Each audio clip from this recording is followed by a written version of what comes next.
Hey lore lovers, my name's Eric with the Lorebrarians YouTube channel, and welcome to the latest installment of our Finding Flavor series.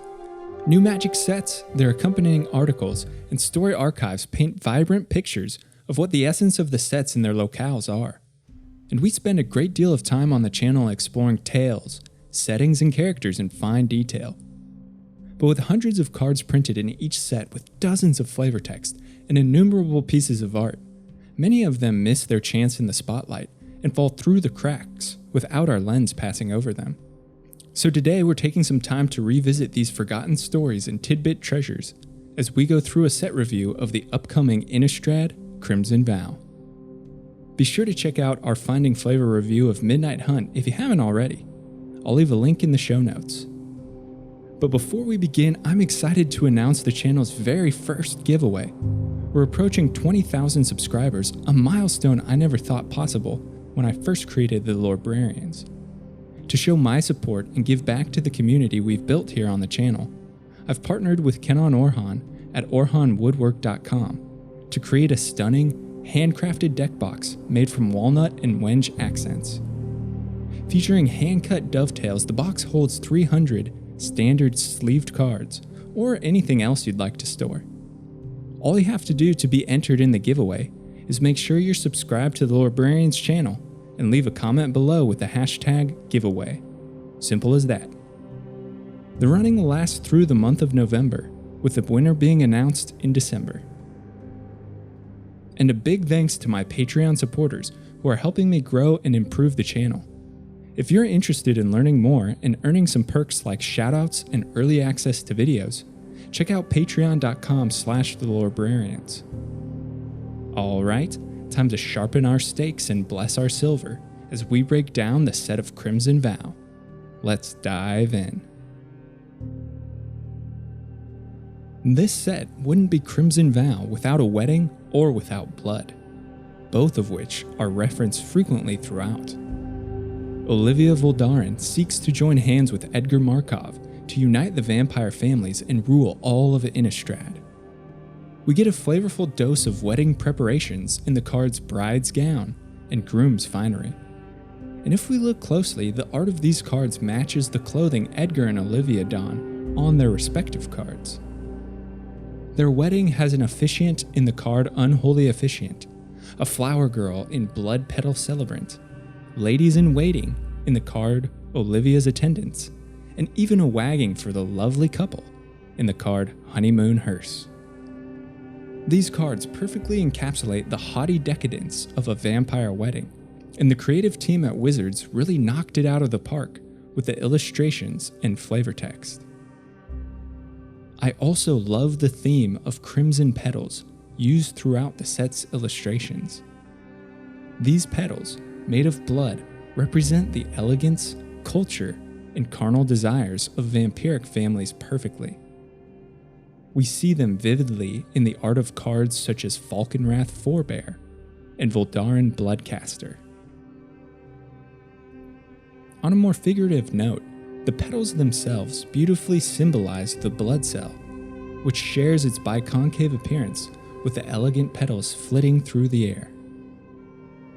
The vampire's decadence and master over sanguine magic is represented in the blood mechanic of the set, where with a small sacrifice of discarding a card, you can gain greater knowledge and power. Of course, no wedding would be complete without a reception worthy of gossip for months ahead. The hedonism and wasteful decadence of vampiric culture is on display in many of the cards representing Olivia's and Edgar's reception. The art of blood fountain and pointed discussion show the extent of human blood gathered for such a celebration. And in the card Blood Servitor, we see a construct made entirely of blood for the vampire party guests to gorge themselves on. The elegance of vampire society is prevalent throughout the set, where pairs dance the waltz, where ghouls and zombies act as waitstaff, and where the rivers of blood never run dry. Despite the rising powers of vampires, werewolves, and other abominations, and the looming threat of eternal night laden with gripping winter, there remains a permeating sense of hope throughout Crimson Vow.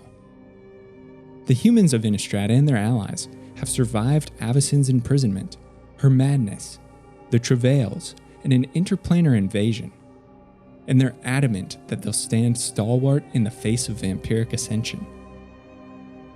There's much talk about faith and hope in the face of darkness within the illustrations and flavor text of several cards, such as Daybreak Combatants, where we see Stensian villagers take up arms against their vampiric overlords. The text reads, "After weeks of unending darkness, a glimpse of dawn was all the people of Stensia needed to rekindle their will to fight." Again, the peasants of Stensia demonstrate their hatred towards vampires and are called to action in the card Stensia Uprising.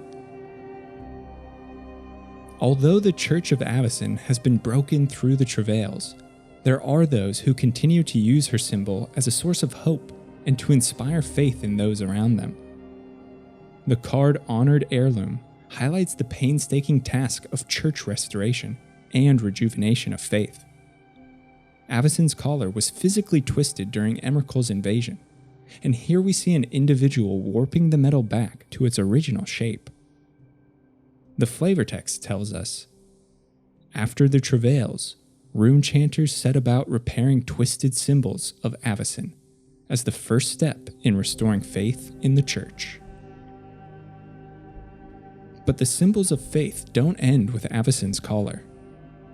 For centuries, the heron has been blessed as a creature of divine salvation, of hope for a better future, and one that instills calm and purpose in those it graces with its flight.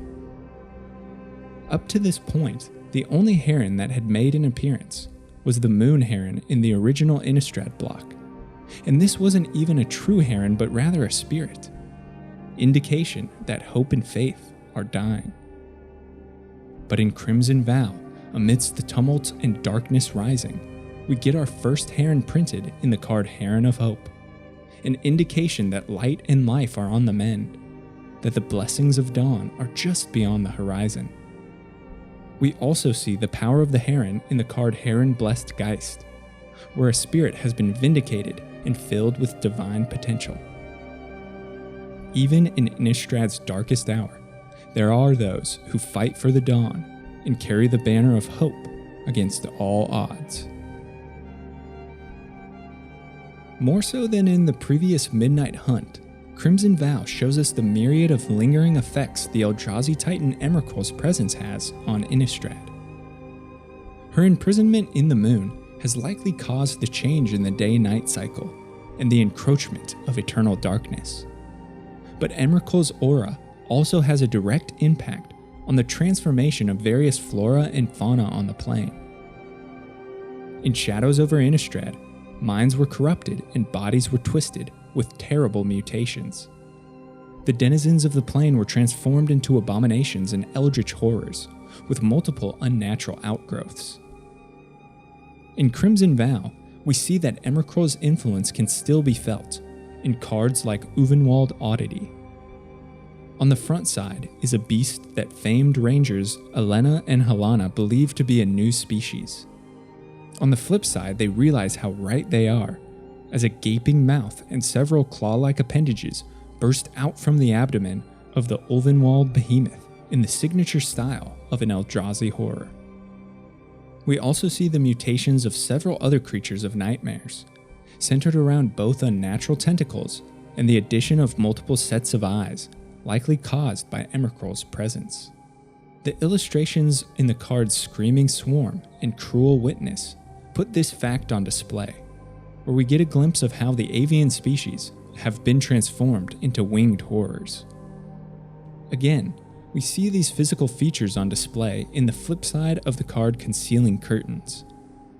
Behind the veil, a massive eye with writhing appendages lurks, a creature of the dark either birthed from or heavily influenced by the imprisoned Eldrazi Titan. Though the efforts of the Gatewatch and Innistrad's heroes saved the plane from utter desolation, Innistrad isn't free from Emrakul's corrupting reach. Next, we'll take a look at some of the legendary characters that are making an appearance in the Crimson Vow set. Notable creatures that breathe life into the plane and shape Innistrad with their ambitions, fame, and actions. I won't be covering every legendary printed in the set, but rather those I think add the most flavor or have a rich story. The first character up for discussion is perhaps the most well-traveled, albeit least culturally refined being on the plane of Innistrad, the infamous peddler and hawker of wares, Old Rutstein. The peasant is a purveyor of all sorts of goods, from holy relics and natural antidotes to contraband corpses and black market blood. Anywhere a deal can be brokered, Old Rutstein is sure to be found, which sends him far and wide. As a measure of his worldly knowledge, Rutstein has appeared on the flavor text of many cards throughout the Innistrad sets. We hear him listing the benefits of a geist-fueled scarecrow, or trying to sell his wares to a hinterland werewolf. His journeys have filled his packs with many eclectic and rare devices, and have filled his head with countless stories. In Crimson Vow, we finally receive a printing of this notable peddler, whose card abilities are as widespread and variable as the wares he sells. Up next is the stunning, glamorous Crimson Bride, Olivia Voldaren.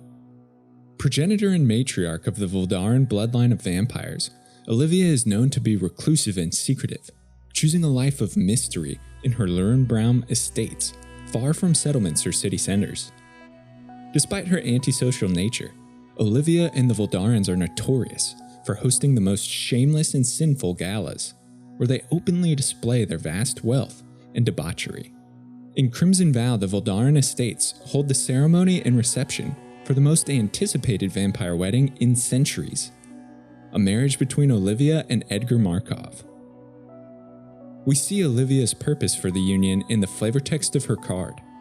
It reads, "Her grand wedding had one goal, to unite the vampire bloodlines under her rule."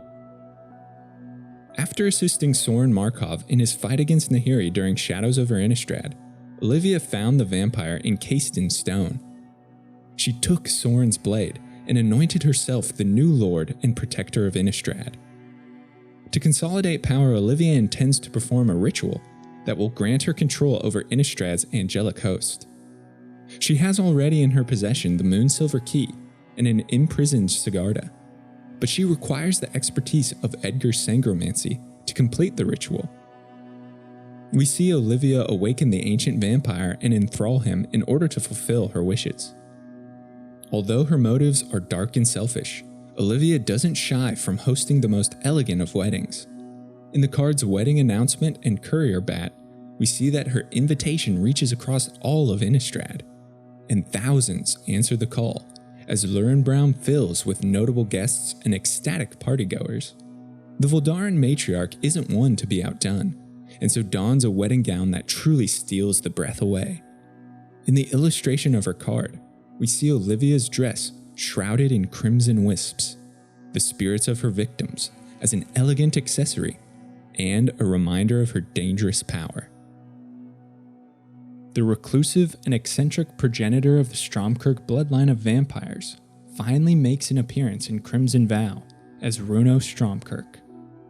Runo has always been fascinated with eldritch powers and ancient entities, and in the early days of the plane, devoted himself to the worship of pre-Abyssinian gods. Many of the beings he sought were sea-bound masters of primal forces and rulers of the tides.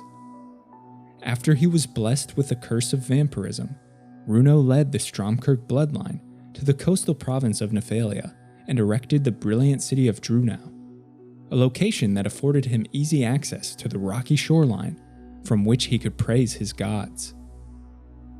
Though Runo remained aloof, his family became quite present in the happenings of Nephalia and earned a reputation as unequaled artisans, patrons, and blade masters. During the travails and Emrakul's invasion, Runo used his glamours to mingle with human cultists and worship all manner of horrible monsters, including the Gitrog, the Kralmar, and Emrakul herself. In the flavor text of Awoken Horror, we hear Runo's devotion to the gods of the sea and the powers of the ocean. It serves as evidence of the ancient power of the deep, a reminder that the sea is the only thing worthy of reverence. In the current day, Runo has discovered a being to which he devotes himself completely, a dark creature of the fathomless deep known as Lord Crothus. We can see his connection to the monster in the dual-sided nature of his card. When Runo's rituals are complete and sacrifices made, he flips over and beckons forth Crothus, Lord of the Deep, Kraken Horror, and Deity of the Waves. For his efforts and skills in the occult, many view Runo as a prophet. Our next legendary creature is a renowned hero and champion of light, who's been afflicted with a terrible curse and struggles with his internal darkness.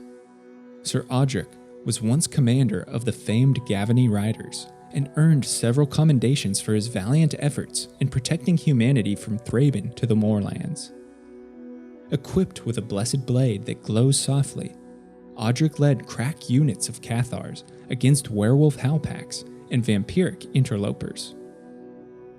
After Machaeus the Lunarch's death, during the siege of Thraben, and in the early days of the Travails, a Lunarch council was established to steward the church, and Audric earned a seat on the council as the Lunarch Marshal. Acutely aware of Avacyn's madness and the increasing intolerance of the church, Audric organized much of the council and Cathars in dealing with their fallen archangel.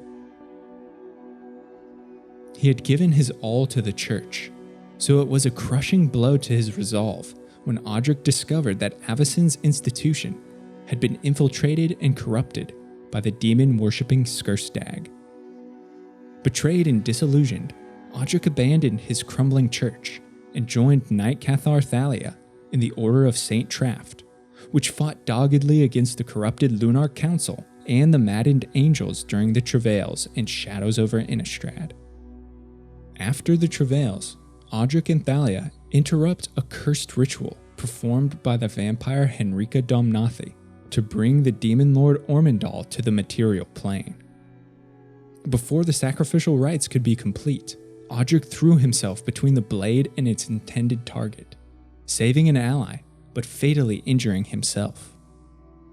Henrika pounced Audric in his wounded state, feasting on his blood and transferring the curse of vampirism onto him.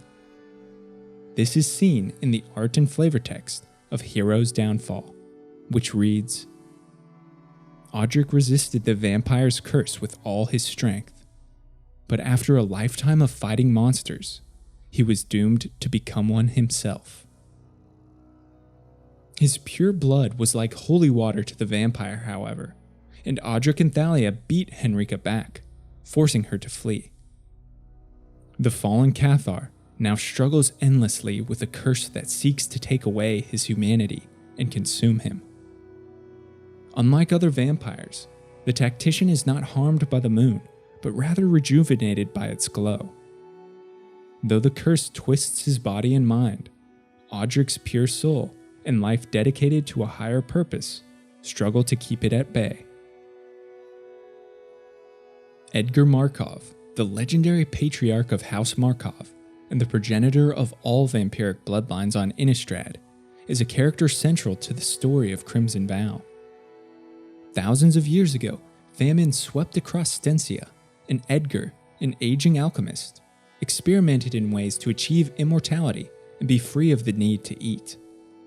To this end, he made a pact with a demon and performed a dark blood ritual that transformed him into the first vampire. Requiring not food but blood for sustenance, Edgar imparted his gift on 3 other noble families to survive the famine, and thus were born the Voldaren, Valkenrath, and Stromkirk bloodlines. Though Edgar is the father of all vampires, little was known about him save for his appearance in the flavor text of Uncanny Speed. He then made an appearance in the Commander 2017 product, where we can see him at the height of his power. Markov is extremely old even by his own kind's standards, and so often retreats to his coffin within Markov Manor for many years. lying in a state of dormancy, rising only sparingly to impart advice to his grandson Soren or hear word of the state of the plane. Edgar returns in Crimson Vow, awoken and entranced by Olivia Voldaren, to unite the two vampire bloodlines in marriage, making her the leader of the most powerful families on Innistrad. The abilities of Markov's card give a flavorful spin on implementing his immortality and long periods of slumber with sporadic risings. When he dies in game, he tires or grows weary of the world, and so slinks back into his coffin, with counters that mark the passage of time. When the last is removed, he once more stirs from his resting place and returns to the world of the living. The next legend is not one but a pair of human rangers known throughout the forests of Kessig for their survival skills and prowess in tracking the creatures slinking beneath the shadows of the dense thickets. The partners Helena and Elena. These two made appearances in the flavor text of several cards in the original Innistrad block, mostly around their adventures in the harsh wilds of the Ulvenwald. Elena works as a trapper, tracking and hunting wild game or other creatures that lurk, while Helena acts the part of ranger, a guide to the tortuous paths of Kessig and slayer of monstrosities that prey on humans. Both received printings in the Commander Legends set, and now they return as a single card, united in heart and soul. They act as legendary defenders of humanity in the backwoods of Kessig and track the untold horrors that go bump in the night. In the flavor text of Ulvenwald Oddity, we hear banter between the two. On the front side, Helena says, "Obviously it's dangerous, but I've never seen anything like it. This could be an entirely new species. I say we follow it." And on the flip side, Elena responds, "I've learned enough. I say we run." The two are an inseparable pair and an unstoppable force. Leader of the Dawnheart Coven, mastermind of the Harvesttide Festival, an initiator of the ritual to activate the Celestis and restore the balance of day and night on Innistrad, Catilda was first introduced in the Midnight Hunt set. She set Arlen Cord on a quest to recover the Moonsilver Key, an artifact necessary in conjunction with the Sungold Lock to complete the ritual and unlock the Celestis. Though the Planeswalker was successful, the Harvesttide Festival was infiltrated and attacked by werewolves of Tovalar's Dire Pack. Catilda continued her ritual, which required the sacrifice of a soul, and so released her spirit essence. Before the spell's completion, however, Olivia Voldaren steals the witch's body and demands a trade. Catilda for the Moonsilver Key, of which Arlen begrudgingly agrees. The ritual fails and the Celestis remains dormant at the end of Midnight Hunt's story, but Catilda's spirit still lingers, a force that won't rest until day is restored. On the front side of her card, the Dawnheart Martyr remains vigilant and prepared to continue the ritual once the key is back in her possession. We see that her spirit learned its lesson from Olivia's strike and now has protection from vampires. On the flip side, we see the success of the ritual, the activation of the Celestis, and the restoration of dawn on Innistrad. The valiant and duty-bound Night Cathar Thalia returns in Crimson Vow to reprise her role as Guardian of Thraben and all things holy. The young but brilliant leader orchestrated Thraben's defenses during a zombie siege in the original Innistrad block, and again she answered the call to serve when the High City came under the threat of Emrakul's Eldrazi invasion during the travails and shadows over Innistrad. She's proven to be humanity's most stalwart protector, standing between the innocents and the monsters that hunt them, and she formed the Order of St. Traft during Avacyn's madness to resist the twisted oppression of the Lunarch Inquisition. We hear of Thalia's incorruptible faith in the flavor texts of cards like Piercing Light and Sanctify, which read, "Creatures of the night dissolve like shadows in the light of faith." And Olivia Voldaren has faith only in herself. We answer to a higher calling. Though sadly she only appears as a reprint rather than a new iteration, Thalia receives new art and flavor text which highlight the fate of Thraben and her mission to cleanse it. It was overrun by Liliana's zombie hordes after the fight against the Eldrazi, and we can see several ghoulish silhouettes pushing in on the glass behind her. Her text reads, "Thraben belongs to the living. I will not rest until it is cleansed." Alright, with the new mechanics, legendary characters, and new cards discussed, it's time to talk about the flavor finalists. This section is my take on the top 5 spiciest and most flavor-filled cards in the set of Crimson Vow. We're talking art, flavor text, abilities, card name, anything and everything that adds to the lore and flavor of a card. Of course, these are only my own picks, and I'm sure you'll have your own list of a top 5. So let me know in the comments which cards make your flavor finalists. Without further ado, let's get started with this set. Making the cut as the 5th most flavorful card is one we've mentioned already, but is more than worthy of a spot. The progenitor of vampire kind himself, Edgar, Charmed Groom. His ability and that of his coffin perfectly encapsulate the lore surrounding the character. His leadership grants a buff to his own kind, and when he's killed on the battlefield, Edgar doesn't actually die. Instead, he tires of the world and creeps back into his coffin to convalesce for decades or centuries at a time. As the vampire overlord, he draws a following even in his absence. And soon, when Edgar is once more ready to stir, he flips back into his front side to lead followers. Alright, coming in at number 4 is the Crimson Vow printing of Abrade. The Falkenrath bloodline are the most predatory, aggressive, and brazen of all the vampires.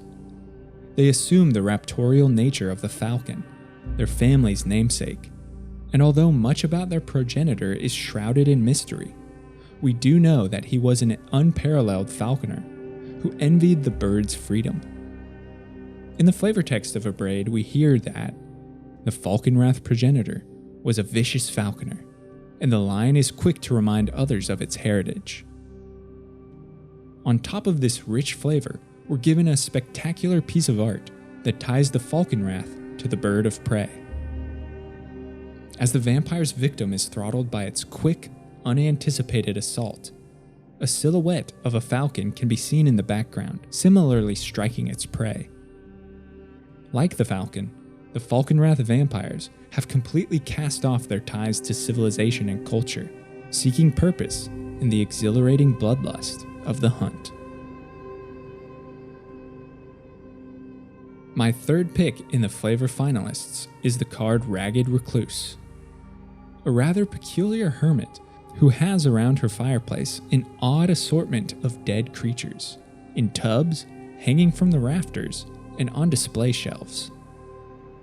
Despite appearances, the recluse seems rather harmless, and even offers up victuals to a weary traveler, as mentioned in her flavor text. Forgive my manners, it's been so long since I had a guest for dinner. It's too late for the traveler when they realize that she literally has her guests for dinner. She kills the unsuspecting victim and adds them to the boiling pot in front of her, a malicious and unholy stew she gulps immediately. When the recluse transforms into the odious witch, we hear the events unfold in the flavor text, which reads, "Her cauldron refilled, she settled in to wait for the next unsuspecting traveler to knock at her door." A chilling thought, an excellent play on words, that earns Ragged Recluse its place at number 3. Coming in the number 2 spot, we have the card Soul Cipher Board. A device that's design is reminiscent of the Ouija boards used by people to contact spirits and other supernatural forces during a seance. The art shows us several runes and letters with a planchet for indication.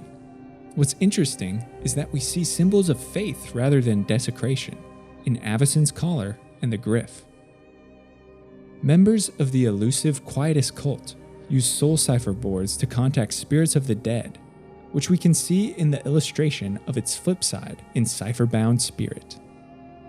The flavor text gives us information into the cult's motives. Rather than consort with demons, the Quietus cult seeks wisdom from the dead. The sinister organization is also referenced in the flavor text of Shattered Sanctum. The Soul Cipher card shows us both the bizarre artifacts used to contact the dead and the appearance of such spirits in answer to the calls. A very flavorful card indeed. Finally, rounding out the top 5 and the winner of the most flavorful card in Crimson Vow is the rather innocuous white common, Estwald Shield Basher. This card is brimming with lore for us to sink our teeth into. The village of Estwald was first mentioned in the original Innistrad set, a settlement in the Nearheath region of Gavany that was infiltrated by a vicious howlpack of werewolves who murdered countless villagers. The tragedies befalling Estwald didn't end there, however, for an Avacyn restored, a violent elemental storm of rage and energy, known as the Malignus, descended upon the town, leaving behind nothing but ash and agony. Or so we thought. Estwald Shield Basher is here to show us that at least one person survived the Malignus, thanks mainly to her nearly indestructible oak door. The flavor text reads, "The door to her home survived the fires of the Malignus. Now, it's her greatest weapon." And we see her wielding it with brilliance in the illustration. With such a strong door, impervious to the forces of the Malignus, it's no wonder that it can also grant the soldier indestructibility, seen in her activated ability. Truly, a great little bit of flavor that calls upon events of the past and creates an enchanting narrative all in one card. And that's why the Shield Basher is the flavor finalist.